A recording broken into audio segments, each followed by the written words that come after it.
ఆదాబ్ హైదరాబాద్ కూడా ఈ నిరుద్యోగులకు సంబంధించినటువంటి వార్తలను ప్రధానంగా తీసుకుంది. అవకాశాలు ఇస్తాం, సివిల్స్ అందుకునే వారి కోసం ఆర్థిక చేయూత అందజేస్తామంటూ మాట్లాడారు. ఇక రాష్ట్రంలో వాయుగుండం ప్రభావంతో విస్తారంగా వర్షాలు పడుతున్నాయి. కృష్ణా గోదావరి నదుల్లో వరద ఉధృతి కొనసాగుతుంది. ఇక నిన్న బీజేపీ ఆధ్వర్యంలో నిర్వహించినటువంటి నిరసన సభలో కిషన్ రెడ్డి మాట్లాడారు. నిరుద్యోగులను మోసం చేసింది కాంగ్రెస్ ప్రభుత్వంపై కిషన్ రెడ్డి తీవ్ర విమర్శలు. బీఆర్ఎస్కు 10 ఏళ్ళు పడితే కాంగ్రెస్కు 5 ఏళ్ళు కూడా పట్టదు. నిరుద్యోగ భృతి ఇస్తామన్న హస్తం పార్టీ మాట తప్పింది. జాబ్ క్యాలెండర్ ఎటుపోయింది అంటూ సీఎం రేవంత్ రెడ్డి ప్రశ్నించారు. కాలేజీ అమ్మాయిలకు స్కూటీ ఇస్తామన్న విషయమే మర్చిపోయారు. నిరుద్యోగుల మహాధర్నాలో ఆయన పాల్గొన్నారు. ఇక యూపీఎస్సీ చైర్మన్ పదవికి రాజీనామా చేస్తున్నట్టుగా మనోజ్ సోని ప్రకటించారు.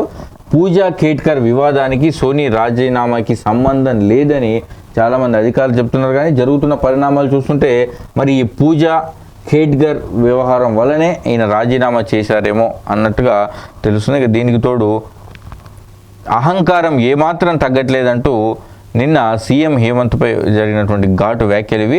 ఓడినా కాంగ్రెస్ నేతల్లో మార్పు రాలేదు. బీజేపీకి వచ్చిన సీట్లు ఇండియా కూటమి మొత్తానికి రాలేదు. పార్లమెంట్లో అనేక మార్లు అహంకారం ప్రదర్శిస్తున్నారు. రాహుల్పై అమిత్ షా తీవ్ర విమర్శలు.